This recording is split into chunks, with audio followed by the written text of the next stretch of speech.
ગૌસનો નિયમ લાસ્ટ વિડીયોમાં આપણે જોઈ ગયા હતા. શું હતો?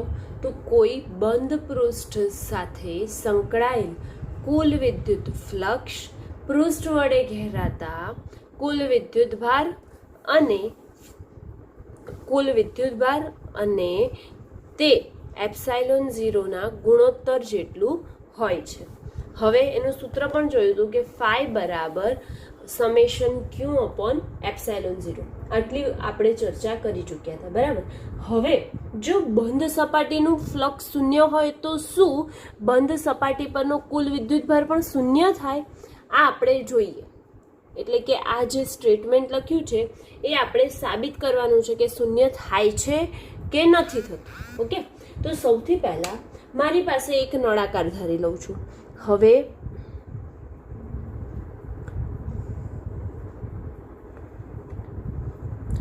આ એક નળાકાર છે, બરાબર. તો નળાકારમાં ટોટલ 3 સપાટી છે. કઈ 3 સપાટી લઈશું? તો આ પહેલી સપાટી, આ બીજી સપાટી અને આ જે વચ્ચેનો ભાગ બચ્યો એને આપણે કઈ સપાટી લઈ લઈએ? તો ત્રીજી સપાટી, બરાબર. અને બંધ સપાટીમાંથી પસાર થતું કુલ ફ્લક્સ શૂન્ય છે. તેથી સપાટી વડે ઘેરાતો સપાટી વડે કોઈ જ વિદ્યુતભાર ઘેરાતો નથી, કેમ કે ફ્લક્સ શૂન્ય હોય ત્યારે કોઈ વિદ્યુતભાર ઘેરાતો નથી. ધારો કે સમાન વિદ્યુત ક્ષેત્રમાં એક નળાકાર મૂકેલો છે. હવે આ નળાકારમાં વિદ્યુત ક્ષેત્ર જે છે તે અક્ષને સમાંતર છે. એટલે કે ધારો કે હું ધારી લઉં છું મારું વિદ્યુત ક્ષેત્ર આ બાજુ જતી સમાંતર છે, અક્ષને સમાંતર, એટલે કે આ બાજુ જતી દિશામાં મારું વિદ્યુત ક્ષેત્ર છે, બરાબર. હવે નળાકારમાં 3 ભાગ પડ્યા. એક તો પહેલો ભાગ, આ બીજો ભાગ અને વચ્ચેનો ત્રીજો ભાગ. તો પહેલા અને બીજા ભાગમાંથી જે ફ્લક્સ છે એને હું ધારી લઉં છું કે અહીંયા જે ફ્લક્સ આવે છે φ1 છે અને અહીંયા જે ફ્લક્સ છે એ φ2 છે, બરાબર. અને જે નળાકારની આ વક્ર સપાટી વચ્ચેની ત્રીજી બચી ત્યાંથી આવતું ફ્લક્સ શું ધારી લઈએ? φ3 છે, બરાબર. તો આ બંને તો એક સરખા હશે, નળાકારની ઉપરની અને નીચેની બાજુ સરખી હશે, તો તેનું ક્ષેત્રફળ સરખું થશે. તો ધારો કે આ બાજુ જે છે એનું ક્ષેત્રફળ હું ધારી લઉં છું કે S1 જેટલું છે, બરાબર. અને અહીંયા જે છે એનું ક્ષેત્રફળ, કેમ કે જો ધન વિદ્યુત ભાર હોય તો શું હોય કે જે ધન વિદ્યુત ભાર છે એનાથી દૂર જતી દિશામાં તેના લેવાના હોય છે, બરાબર. તો અહીંયા ધારો કે મારું ક્ષેત્રફળ અહીંયા હું શું લઈ લઉં છું? S2 છે. અને અહીંયા જે ક્ષેત્રફળ આવશે ત્રીજી સપાટીનું, તો એ ત્રીજી સપાટીનું ક્ષેત્રફળ ધારો કે અહીંયાથી S3 છે, બરાબર. તમે અહીંયા લો તો નીચે બાજુ S3 લખશો, ઉપર લીધું છે તો ઉપર બાજુ S3. ઓકે, હવે પહેલા ભાગ આગળ વિદ્યુત ક્ષેત્ર અને ક્ષેત્રફળ સદિશ બંને કઈ દિશા છે? આપણું ક્ષેત્રફળ સદિશની દિશા શું છે? S1, આ બાજુ જતી દિશામાં છે. જ્યારે વિદ્યુત ક્ષેત્રની દિશા કઈ છે? તો આ બાજુ. બંનેની દિશા એકબીજાથી કેવી છે? પરસ્પર વિરુદ્ધ છે. તેવી જ રીતે બીજો જે ભાગ છે તેનામાં ક્ષેત્રફળની દિશા અને વિદ્યુત ક્ષેત્રની દિશા બંને કેવી છે? તો એક સરખી, એક જ દિશામાં છે. માટે હવે સૂત્રમાં ફાઈની કિંમત મૂકીએ તો φ1 બરાબર શું થઈ જશે? ધારો કે આપણે ધાર્યું છે કે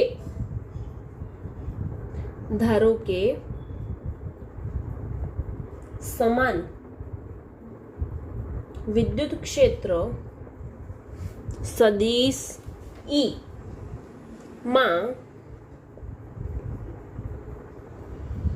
બંધ નળાકાર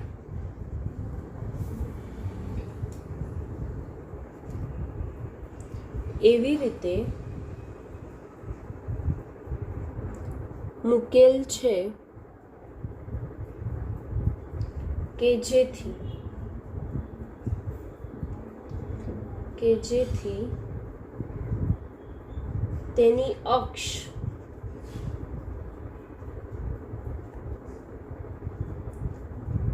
સમાન વિદ્યુત ક્ષેત્રને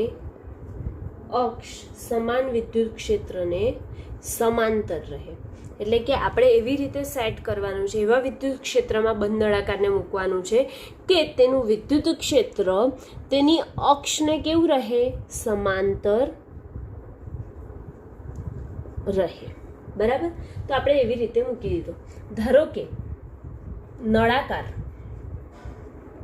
ના વર્તુળાકાર, બે ભાગ સરખા છે માટે વર્તુળાકાર છે. વર્તુળાકાર આડછેદ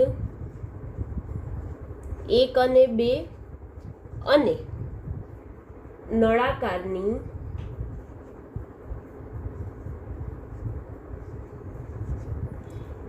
વક્ર સપાટી 3 છે. તેમના પર થી પસાર થતું કુલ ફ્લક્સ અનુક્રમે φ1, φ2 અને φ3 છે. ઓકે, આના માટે φ1, આના માટે φ2 અને આના માટે φ3 છે.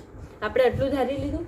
હવે આપણે જોઈએ છે અહીંયા ક્ષેત્રફળ જોઈ લીધું. તો ક્ષેત્રફળ અહીંયા S1 છે, અહીંયા S2 જેટલું છે અને ઉપર બાજુ S3 જેટલું છે. તો φ1 બરાબર, સૌથી પહેલા φ1 માટે જવું પડશે. બધી બાજુ વિદ્યુત ક્ષેત્ર કેવું લાગે છે, સમાન લાગે છે. માટે સૂત્રમાં મૂકીશું સદિશ E ડોટ સદિશ S1. બરાબર ને. હવે ત્યારબાદ φ2 માટે મૂકીશું આપણે. હું અહીંયા આડું લખું છું, તમારે નીચે જ લખવાનું રહેશે. સદિશ E ડોટ સદિશ S2 અને φ3 માટે શું લખીશું, તો સદિશ E ડોટ સદિશ S3. બરાબર. સદિશની નિશાની કાઢવી હોય તો શું લખાય, ES1 અને શું લખવાનું, ડોટ પ્રોડક્ટ કાઢીએ તો cos થીટા. તેવી જ રીતે φ2 માટે શું લખશો, ES cos theta, ES2 cos theta અને અહીંયા પણ ES3 cos થીટા આવશે. બરાબર.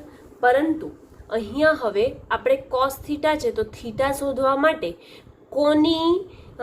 કોને જોવું પડે, તો E અને S1 ને. તો E અને S1 આ બાજુ છે, E આ બાજુ છે, બંનેની દિશા પરસ્પર વિરુદ્ધ છે. એટલે એ ખૂણો કેવો બનાવે છે, તો ખૂણો એ લોકો 180 ડિગ્રીનો બનાવશે, જ્યારે અથવા તો 0 ખૂણો કહી શકીએ. તો ES1 cos થીટા છે એનામાં કેટલો ખૂણો બને છે, 0નો ખૂણો બને છે. cos 0ની કિંમત કેટલી થાય, ES1. બરાબર ને. cos 0ની કિંમત 1 થાય માટે ES1 × 1. હવે φ2 માટે જોઈએ, રાઈટ. તો φ2માં આપણી દિશા વિદ્યુત ક્ષેત્રની ક્યાં બાજુ છે, આ બાજુ. એટલે કે તમે કહી શકો કે જમણી તરફ છે, જ્યારે આ વિદ્યુત ક્ષેત્રની દિશા પણ ક્યાં છે, જમણી તરફ, બહાર બાજુ જ જતી દિશામાં છે. બરાબર. બંનેની દિશા સમાન છે માટે ખૂણો કેટલો બનાવે છે, 0નો બનાવે છે. તો 0નો ખૂણો બનાવે તો cos 0ની કિંમત આપણે જાણીએ છીએ, 10મામાં ભણી ગયા છો, સ્પેશિયલ ચેપ્ટર. ઓકે, ત્રિકોણમિતિ. તો cos 0ની કિંમત હું ડાયરેક્ટ મૂકી દઉં, કેટલી થાય, 1 થાય. બરાબર. માટે φ2 બરાબર શું લખી દીધું, ES2. અને એવી જ રીતે φ3ની કિંમત શોધવાની છે. તો φ3 બરાબર આપણો વિદ્યુત ક્ષેત્ર જે છે એ ક્યાં બાજુ છે, તો આડું છે. અને જે ક્ષેત્રફળ સદિશ છે, વક્ર સપાટીનું ક્ષેત્રફળ છે એ ક્યાં બાજુ જાય છે, આમ ઊભી દિશામાં છે. એટલે કે આ રીતે બને છે. તો બંને એકબીજાને કેવું લાગે છે, લંબ બને છે ને. તો હવે લંબ બનતું હોય, E લંબ S છે, તો બંને એકબીજાને લંબ હોય તો શું થાય, cos 90. અને cos 90ની કિંમત કેટલી મળે છે આપણને, 0. માટે ES3 × 0. ES3 × 0 એટલે જવાબ શું આવશે તમારો, 0 જ આવે ને. કોઈને પણ 0 જોડે ગુણીએ એટલે જવાબ 0 આવશે. હવે નળાકારની નળાકાર જે છે આખો આપણે લીધો હતો, જેને આપણે વિદ્યુત ક્ષેત્રમાં મૂક્યો હતો, એ નળાકારનું કુલ વિદ્યુત ફ્લક્સ શોધવાનું છે. તો નળાકારનું કુલ વિદ્યુત ફ્લક્સ ફાઈ બરાબર શું લખશો તમે? φ1 પ્લસ φ2 પ્લસ φ3. ઓકે, φ1 એટલે તમને કેટલું મળ્યું? ES1 મળ્યું. પરંતુ આપણે જાણીએ છીએ કે બંને વર્તુળાકાર છે. બંને વર્તુળાકાર સપાટી હશે તો બંનેનું ક્ષેત્રફળ કેવું આવશે? એક સમાન આવશે. અને જો બંનેનું ક્ષેત્રફળ એક સરખું આવતું હોય તો આપણે લખી શકીએ કે S1, ધારો કે અહીંયા મારી પાસે જગ્યા નથી તો અહીંયા જ લખી કાઢું છું. ધારો કે S1 બરાબર S2 બરાબર S, કેમ કે બંને આડછેદ તો સરખા જ હશે માટે બંનેની કિંમત કેટલી લઈ લીધી? ES1 બરાબર ES લઈ લીધું અને φ2 માં ES2 બરાબર ES લઈ લીધું. કિંમત મૂકીએ તો ES પ્લસ શું થઈ જશે? ES પ્લસ φ3 છે એ કેટલું મળ્યું છે? 0. અહીંયા ES1 જોડે કેટલો ખૂણો બનાવે છે? થીટા 180 ડિગ્રીનો. 180 ડિગ્રીનો એટલે પરસ્પર વિરુદ્ધ દિશા છે તો cos 180 કેટલું થાય? -1 થાય. અહીંયા કેટલાનો ખૂણો બનાવે છે? થીટા, તો 0 ડિગ્રીનો બનાવે છે. અને અહીંયા થીટા કેટલાનો ખૂણો બનાવે છે? તો થીટા અહીંયા 90 ડિગ્રીનો ખૂણો બનાવે છે. આપણે અહીંયા કાઉન્સમાં લખી કાઢીએ તેથીનું ચિહ્ન કરીને એટલે કોઈ મિસ્ટેક ના થાય. ઓકે, તો અહીંયા આપણે શું લખીશું? -ES લખીશું. હવે -ES પ્લસ ES શું થઈ જાય? આપણને 0 મળે છે. તેથી φ બરાબર આપણને કેટલું મળ્યું? નળાકાર જે છે એ નળાકારમાં બંધ સપાટીમાંથી પસાર થતું કુલ ફ્લક્સ φ બરાબર આપણને 0 મળે છે. તેથી કહી શકાય ગોસના નિયમમાં આપણે φની કિંમત મૂકીએ તો અહીંયા ગોસનો નિયમ લખીએ તો ગોસના નિયમ પરથી φ બરાબર summation Q upon epsilon 0. Okay, તો φની કિંમત તમારી પાસે શું છે? 0 છે. માટે તમે અહીંયા 0 મૂકશો તો 0 બરાબર શું મળશે? Summation Q upon epsilon 0. તેથી આપણને મળી રહ્યું છે કે Q બરાબર 0. એટલે કે આપણે એવું કહી શકીએ છીએ કે જો બંધ સપાટી પર ફ્લક્સ શૂન્ય હોય તો તે બંધ સપાટી પરનો વિદ્યુત ભાર પણ શૂન્ય થાય છે. ઓકે, તો તમારે સ્ટેપ વાઇઝ જ જો આવી રીતનો કોઈ પ્રશ્ન પૂછાય તો સ્ટેપ વાઇઝ જ જવાનું છે. પહેલાં આપણે સમાન વિદ્યુત ક્ષેત્રમાં નળાકાર મૂકીએ, પછી તેને ધારી લેવાનું છે કે તેની જેટલી સપાટી હોય તેના માટે તેનો ફ્લક્સ ધારી લેવાનો. ત્યારબાદ તેનું ક્ષેત્રફળ અને તેની દિશા જોઈ લેવાની છે. પછી પસાર થતું ફ્લક્સ φ1 φ2 φ3 હોય તો ત્રણે માટે અલગ અલગ, φ1 માટે અલગ, φ2 માટે અલગ અને φ3 માટે અલગ કરવાનું. પછી એ ત્રણેયનો શું કરીશું? સરવાળો. ત્રણેયનો સરવાળો કરીએ જે જવાબ આવે તે. જો 0 નહીં મળતો એટલે કે બંનેની જે ફ્લક્સ બંનેની વચ્ચેનું ફ્લક્સ 0 ના હોય તો વિદ્યુત ભાર કશું કહી શકાય નહીં, એ 0 હોતું નથી એવું કહી શકાય. ઓકે, અહીંયા ગોસના નિયમમાં જે આપણે સાબિત કરવાનું હતું કે જો બંધ સપાટીનું કુલ ફ્લક્સ શૂન્ય જ થાય તો બંધ સપાટી પરનો વિદ્યુત ભાર પણ શૂન્ય થાય છે, તે સાબિત થાય છે. હવે નેક્સ્ટ આપણે જોઈએ કે ગોસના નિયમ અંગેના કેટલાક અગત્યના મુદ્દાઓ. ઓકે, આપણે હવે જોઈએ ગોસના નિયમના અગત્યના મુદ્દાઓ. બરાબર, તો સૌથી પહેલા આપણે જ્યારે ગોસનો નિયમ જોયો હતો શરૂઆતમાં ત્યારે જ આપણે જોયું હતું કે ગોસનું જે ફ્લક્સ મળે છે, બરાબર, તો એ જે ફ્લક્સ મળે છે ક્યારે મળે છે? તો એ સપાટી જ્યારે બંધ હોય છે તેના માટે ફ્લક્સ મેળવીએ છીએ. ઓકે, તો ગોસના નિયમના અગત્યના મુદ્દાઓ. ઓકે,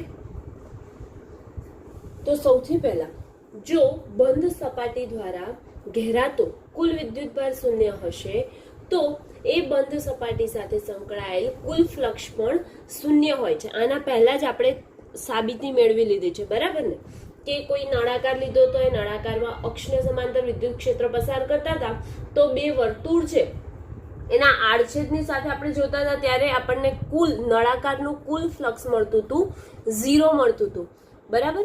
તો એનામાં જ અગત્યના મુદ્દામાં આવી જાય કે જો બંધ સપાટી દ્વારા ઘેરાતા કુલ વિદ્યુત ભાર 0 હોય તો બંધ સપાટી દ્વારા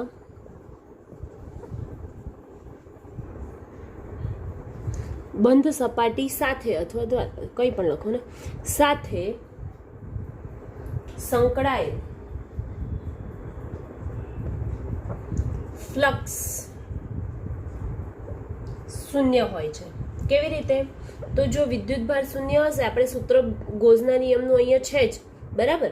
તો ફાઈ બરાબર જો કુલ વિદ્યુતભાર તેનો 0 થાય, એટલે કે સમેશન ક્યુના છેદમાં એપ્સાઇલોન 0નું સૂત્ર છે ગોઝના નિયમનું, એમાં જો ક્યુ બરાબર 0 થાય તો ફાઈ બરાબર પણ શું મળે આપણને? 0 મળે. એનો મતલબ એ થયો કે જો બંધ સપાટી વડે ઘેરાતા વિદ્યુતભારોનો જ્યારે બેઝિક સરવાળો કરવામાં આવે છે ત્યારે સપાટીના બહારના જે વિદ્યુતભારો હોય છે તેને લેવામાં આવતા નથી. ઓકે, આ ગોઝના નિયમનો અગત્યનો મુદ્દો 1. હવે બીજો મુદ્દો એવું કહી શકાય કે ગોઝનો નિયમ માત્ર બંધ સપાટી માટે જ સત્ય છે. આ નિયમ બંધ સપાટી માટે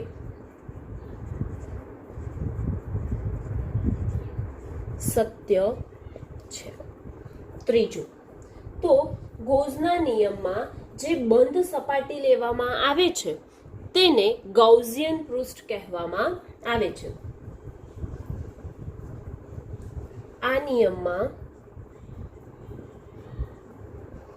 જે બંધ સપાટી લેવામાં આવે છે તેને ગૌસિયન પૃષ્ઠ અથવા તો ગાઉસિયન પણ બોલાય છે. ગૌસિયન પૃષ્ઠ કહે છે. નેક્સ્ટ, જો આપણી પાસે ફાઈનું સૂત્ર છે, વિદ્યુત ફ્લક્સનું સૂત્ર શું છે કે ફાઈ બરાબર સંકલન E ડોટ ds છે અથવા તો સદિશ E ડોટ સદિશ S છે. તો ફાઈ બરાબર સમેશન ક્યુ છેદમાં એપ્સાઇલોન 0 મળે છે. જ્યારે પૃષ્ઠની અંદર અથવા બહાર વિદ્યુત ભાર વડે ઉદ્ભવતું વિદ્યુત ક્ષેત્ર જે છે એ પરિણામી હોય છે, બરાબર. એનો મતલબ કે આપણે લખી શકીએ કે સંકલન E ડોટ ds બરાબર ફાઈ બરાબર E ડોટ S. એના બરાબર આપણે શું લખીએ છીએ? ફાઈ બરાબર સમેશન ક્યુ છેદમાં એપ્સાઇલોન 0 આવું લખતા હોઈએ છીએ. ત્યારે સદિશ E એ પૃષ્ઠની અંદર અને બહારના વિદ્યુત ભાર વડે ઉદ્ભવતું પરિણામી વિદ્યુત ક્ષેત્ર મળે છે. પરિણામી વિદ્યુત ક્ષેત્ર મળે છે. ઓકે, આ આપણી પાસે એના અગત્યના મુદ્દા કેટલા થયા? 1, 2, 3 અને 4 મુદ્દા આપણી પાસે તેના અગત્યના મુદ્દા થયા. ઓકે, અને જો ફાઈ બરાબર સમેશન ક્યુ છેદમાં એપ્સાઇલોન 0 છે તો જે આપણે સૂત્ર લખીએ છીએ તેમાં સમેશન ક્યુ એ સપાટી વડે ઘેરાયેલા બધા વિદ્યુત ભારોનો પરિણામી વિદ્યુત ભાર છે, જે વિદ્યુત ભારોની સપાટીની અંદરના સ્થાને હોય છે.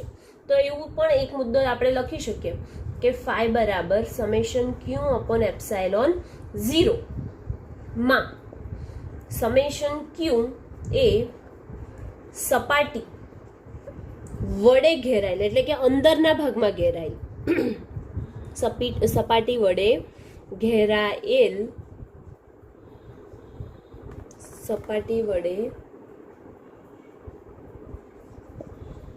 ઘેરાયેલ બધા વિદ્યુતભારોનો પરિણામી વિદ્યુતભાર છે. અને એ જે પરિણામી વિદ્યુતભાર છે એ વિદ્યુતભારો સપાટીની અંદર ગમે તે સ્થાને હોઈ શકે, પરંતુ ક્યાં હોવા જોઈએ? આ સપાટી લીધી તો એ સપાટીની અંદર જ હોવા જોઈએ. એમનો જ સરવાળો છે, ખાલી અંદરના વિદ્યુતભારોનો. જો વિદ્યુતભાર બહારની બાજુ હશે તો આ વિદ્યુતભાર ગણવામાં આવતા નથી. ઓકે, હવે આપણે ગોઝના નિયમનું શું જોઈ લઈએ? તો ગોઝના નિયમની આપણે ક્યાં ઉપયોગ કરી શકીએ તેનું, બરાબર, તે જોઈ લઈએ. ત્યારબાદ એ ગોઝના નિયમનો ઉપયોગ કરી અને જુદા જુદા સૂત્રો મેળવીશું. તો ગોઝના નિયમના ઉપયોગો. તો સૌથી પહેલો ઉપયોગ ક્યાં થઈ શકે? તો જ્યારે અનંત લંબાઈના વિદ્યુતભારિત તાર વડે વિદ્યુત ક્ષેત્ર શોધી શકાય છે. જ્યારે આપણે અનંત લંબાઈનો વિદ્યુતભારિત તાર હોય, તેની ઘનતા હોય, તો તેનું વિદ્યુત ક્ષેત્ર શોધી શકાય છે. તો સૌથી પહેલો પોઈન્ટ શું થઈ ગયો કે અનંત લંબાઈના વિદ્યુતભારિત તાર વડે વિદ્યુત ક્ષેત્ર શોધી શકાય. બીજો, અનંત વિસ્તારનું કોઈ એક વિદ્યુતભારિત પૃષ્ઠ છે તો તે પૃષ્ઠ વડે વિદ્યુત ક્ષેત્ર પણ મેળવી શકાય છે. એટલે કે અનંત વિસ્તારના વિદ્યુતભારિત પૃષ્ઠ વડે વિદ્યુત ક્ષેત્ર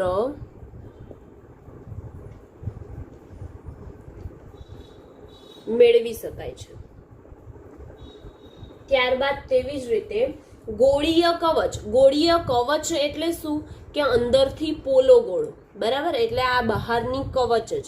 ગોળીય કવચ જે છે એ કવચ વડે ઉદ્ભવતું વિદ્યુત ક્ષેત્ર પણ મેળવી શકાય છે.